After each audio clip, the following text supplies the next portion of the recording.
Now, there are many fancy bits of equipment these days that go into aquarium filters that are responsible for monitoring, and many of these pieces of equipment involve probes, and these probes go into your water to monitor various things from temperature, pH, redox potential, or any number of other things. But these probes need to be cleaned on a regular basis. So it's really important that for the probes that you have, you need to understand how they're actually cleaned. Some of them are cleaned by dipping them in vinegar for a few minutes and wiped with a soft toothbrush. But there are various different techniques that are recommended for different probes. So it's really important that you know how your probes should be cleaned, and it's very important that you do pull them out and clean them on a regular basis in order for them to be accurate. You also need to be calibrating a lot of these instruments on a fairly regular basis depending on what you're running.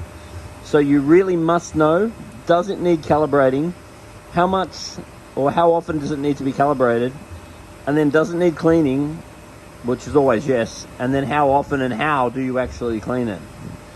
Because it is very common that I'll come to someone's house and just because their temperature says 25 degrees or their pH says 20 or 8.3 or whatever the reading is that they're taking, they take that as gospel. But very regularly, if they're running something electronic and the probe is not cleaned or the unit is not calibrated, they can swear black and blue that it is 27 degrees because it says it's 27 degrees. But without correct maintenance, it might not be 27 degrees at all. It might be 22 degrees, it might be 35 degrees. So calibrating and cleaning probes on a regular basis, I'm probably saying once a quarter, is very, very important, because these digital devices can lead to a whole heap of false confidence, because a lot of them flash and monitor and tell you when something's wrong.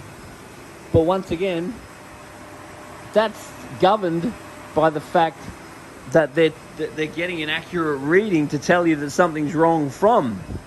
So they can lull you into an absolute false sense of security, because unless you're maintaining these pieces of equipment correctly, it's better to not have them at all.